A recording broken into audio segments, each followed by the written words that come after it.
I think we're also doing something that we care about together. We're traveling, talking about the rainforest and the preservation of the rainforest and how that's important to the planet, and that ties into Amazon Herb Company and everything. So I think doing something that we love doing together is also great. And being together, of course. Curious, because you got married in Peru, you experienced a spiritual ceremony. What was that like?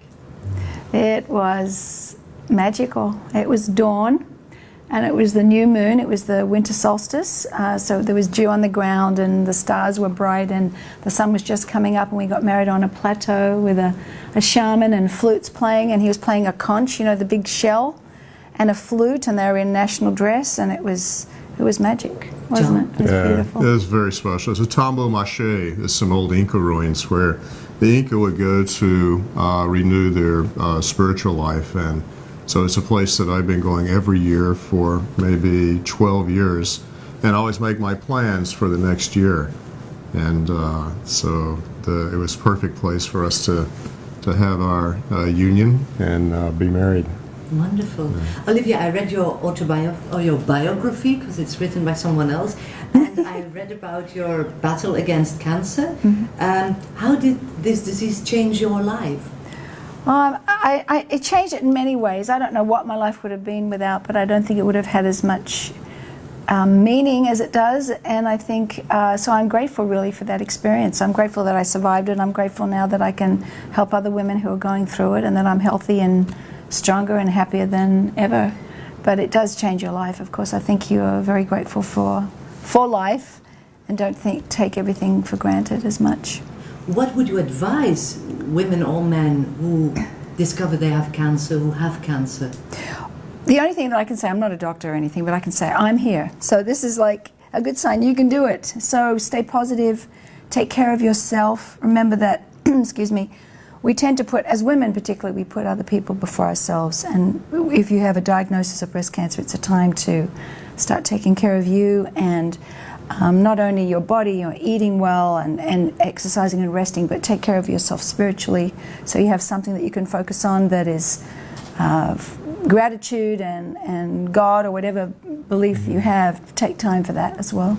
Because I read that emotional health is for you also very important. Extremely. I think that we're not just a body. We are body, mind, spirit, and our emotions are very important part of us. And I think that keeping your emotions, releasing them, and keeping a positive mind are very important to your health. Yeah. Don't you say, honey? No, I would, yeah. And cancer and most degenerative diseases have become so common in the population now, but it's very, very important, I believe, to so if you have something like that, to first recognize that it's almost 1 out of 3 people. So it's not like you're alone. It's so many people. And just to have an awareness that this is part of the life process. It's okay, you can get past it. This is not the end of the world. It's not a death sentence. It's just part of the process. And it gives you an opportunity to rally yourself and express yourself at your fullest potential, focus on the important things, and get beyond it. John, you started out as a treasure hunter in the rainforest. It's something completely different than what you're doing now. What made the click? How did it change?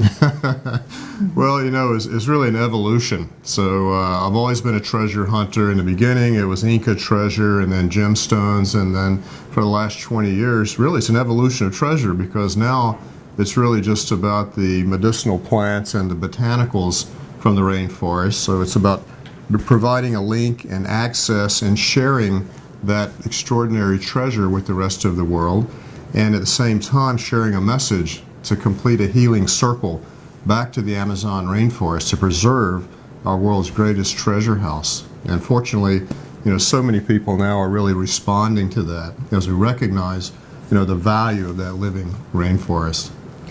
But what changed your life that you decided to say, I'm going for health instead of the treasure hunting? Well, what changed my life was the fact that I was losing my health. I had a very sincere health challenge, and it was the indigenous people sharing the botanicals with me that not only brought my health back to where it was before I was sick, but took me to what I call a new level of life experience.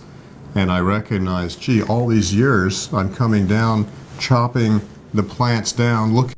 So after the sad loss of Olivia Newton-John, the husband John Easterling has come out to release a very emotional statement explaining to the public how he's coping with the death of his wife, Mrs. Olivia Newton-John. John, the husband, actually has come out and released a very emotional, tearful, and touching tribute to the wife, Olivia Newton-John, in a very touching statement, an emotional statement with tears rolling below his chin. He said, "Our love for each other transcends our understanding. Every day we expressed our gratitude for this love that could be so deep, so real, so natural. We never had to work on it. We're in awe of this great mystery and accepted the experience of our love as past, present, and forever."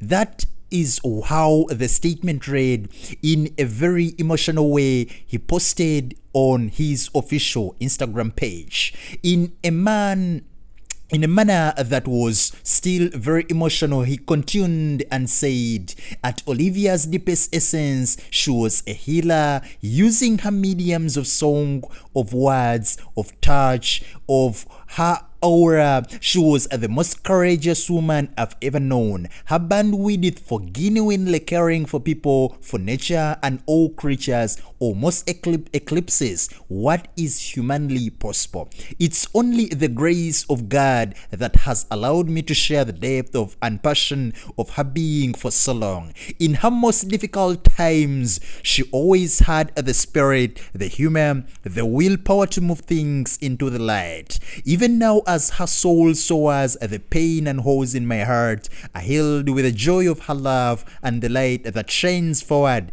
Our family is deeply appreciating the vast ocean of love and support that has come our way." So that was part of the statement that was released by the husband, Mr. John. The great star, we all know, died at the age of 73, and although no cause of death has been released yet, and we don't know really what really sparked off the death. She had been diagnosed with breast issues in around 1992. She later recovered in 2013, but revealed it had returned. John called his wife the healer and said she used her mediums of song, of words, of touch to really change this world. So we all know the pain a husband can go through after losing such a very loving, warm lover. So let us continue praying for Mr. John, because we all know he's going through a very tough and very difficult time with his family, together with the fans and